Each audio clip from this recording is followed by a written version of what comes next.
Hello everyone, আজকের এই ভিডিওতে আমরা 4টা মাল্টিব্যাগের স্টক নিয়ে আলোচনা করব।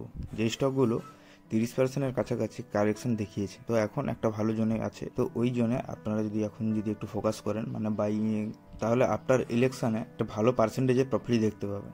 মানে ইলেকশন রেজাল্টের পরে একটা ভালো আপনারা মুভ দেখতে পাবেন ওই স্টকগুলোর মধ্যে। তো সবাইকে নমস্কার জানাই, আমি সমীরণ। আর এরকম স্টক মার্কেট রিলেটেড নতুন আপডেট পেতে চাইলে চ্যানেলটিকে সাবস্ক্রাইব করে সাইডের বেল আইকনটি প্রেস করে দিন। চলুন তাহলে স্টকগুলো একটা একটা করে দেখিয়ে দিচ্ছি আপনাদেরকে।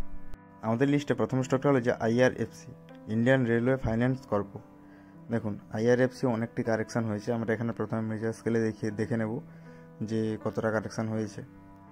অল টাইম হাই থেকে প্রায় 23% এখনও কারেকশান হয়ে আছে। অনেকটা দিন কনসলিডেশন করছে। এখানে একটা নিচে মুভিং অ্যাভারেজ নিচে গিয়ে আবার একটা বুলিশ ক্যান্ডেল তৈরি হয়ে আস্তে আস্তে উপরের দিকে উঠছে। এখন মুভিং অ্যাভারেজের কাছে আছে। তো আগামী মন্ডেতে আপনারা এখানে 150-এর প্রাইসে বাই করতে পারেন। আর আপনাদের স্টপ লস থাকবে 123-এ, ঠিক আছে। আর টার্গেট আপনারা এখানে 250 টাকা পর্যন্ত টার্গেট দেখতে পাবেন। নেক্সট স্টকটা হলো যে এনএইচপিসিও দেখুন ঠিক সেম একই, মানে ফেসটা যেটা দেখলাম আইআরএফসির মধ্যে, এনএইচপিসিও সেম। এখানে দেখে নেবো কতটা কারেকশানের পরে এখানে মার্কেট আমাদের এখনও 19% কারেকশান হয়ে আছে, ঠিক আছে।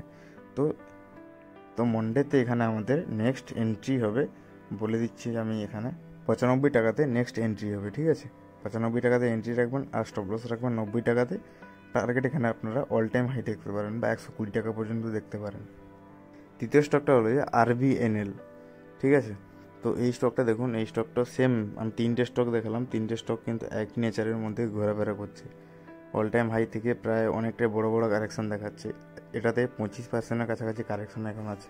তো এটাতেও মন্ডেতে নেক্সট এন্ট্রি হবে আপনাদের 230-তে বাই হবে আর স্টপ লস থাকবে 240-এ। এখানে টার্গেট আপনারা 450 টাকা পর্যন্ত রাখতে পারেন। আজকে ভিডিওটা এতটুকুনি। ভিডিওটি যদি ভালো লেগে থাকে লাইক কমেন্ট শেয়ার অবশ্যই করুন। ধন্যবাদ, ভালো থাকবেন, সবাই সুস্থ থাকবেন।